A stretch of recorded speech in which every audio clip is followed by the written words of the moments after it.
Ha guys, let's get more news about Warriors, but first don't forget to subscribe to the channel and leave the latest updates. First of all, subscribe to the channel and like the video. It's crucial for you to stay informed with the news daily. Without further ado, let's get to the news. Quinten Post has quickly become a standout player for the Golden State Warriors, and with his unexpected rise to prominence, it's clear that he deserves a nickname that's just as dynamic as his game. No longer just another rookie, Post is earning recognition for his contributions, and it's high time that we give him a nickname worthy of his growing impact. To call Quinten Post a surprise this season would be an understatement. He's not just a random pleasant twist of fate, he's a legitimate threat on the court. His shooting is exceptional, with a remarkable 41.7% from beyond the arc, showcasing his sharp three-point abilities. On top of that, his willingness to play tough and set solid screens sets him apart from other big men.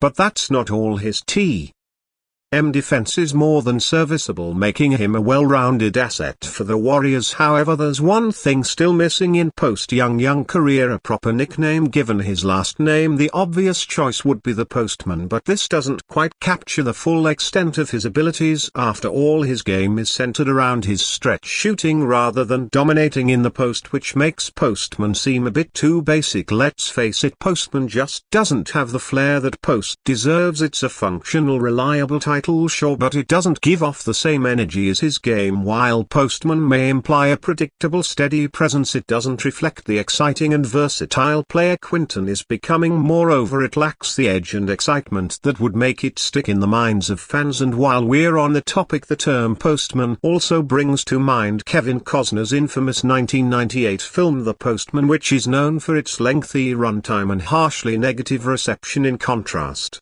Quinten Post is anything but a disappointment. His length is actually one of his standout features on the court, and unlike Costner's portrayal, Post has yet to let anyone down. His contributions have been strong and growing with each game. While Postman might fit in certain contexts, we have to think bigger for a player with Post potential. After all, the NBA already has a mailman, and that title is firmly in the hands of the legendary Karl Malone. We need something fresh, something that represents the modern version of Quinten Post, someone who shoots from deep, plays with energy, and embodies the new wave of big men in the league. So what should we call him? It's clear that Quinten Post's nickname must live up to his talents and growth as a player. We're just waiting for that perfect moniker to capture the full essence of his role in the Warriors' success, and we're sure that once it lands, it will stick for years to come, marking the rise of a player who's more than just a postman. Before we continue, make sure to leave a like and subscribe to the channel so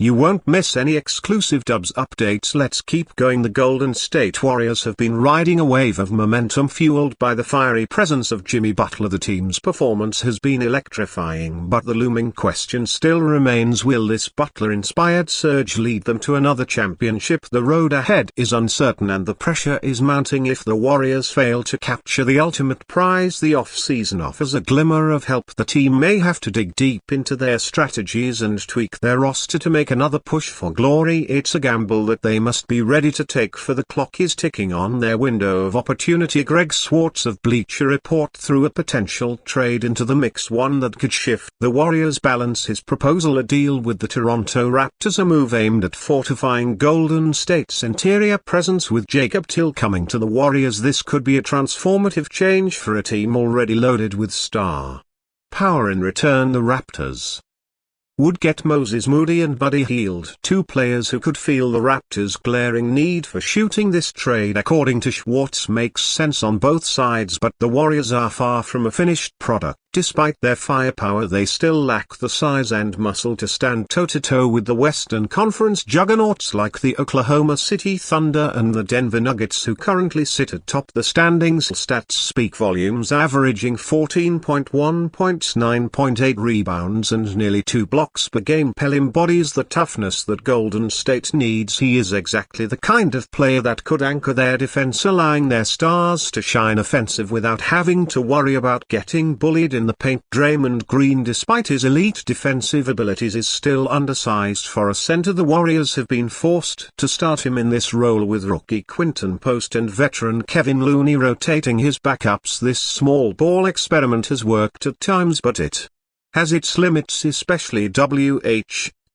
Facing the physicality of the West elite teams, Hull could be the answer. A bruiser in the paint, he would give Golden State the interior presence they desperately need. He's the perfect complement to a team full of scoring options, balancing out their finesse with raw power and grit. But the question lingers, would the Raptors take the trade? Swartz believes this could benefit Toronto too, as it would address their dire need for shooting. The Raptors have struggled with their perimeter game, ranking near the bottom in throw shooting. Meanwhile, Moses Moody's future with the Warriors seems increasingly uncertain. If the team decides to resign Jonathan Kuminga to a hefty extension, Moody could once again find himself on the outside looking in. Moody has been playing the best basketball of his career in recent weeks, stepping up in Kuminga's absence. But with Kuminga's return on the horizon, will Moody's minutes dwindle once more? In Kuminga's absence, Moody has averaged 26.2 minutes per game, putting up 11.4 points, 3.1 rebounds and 1.5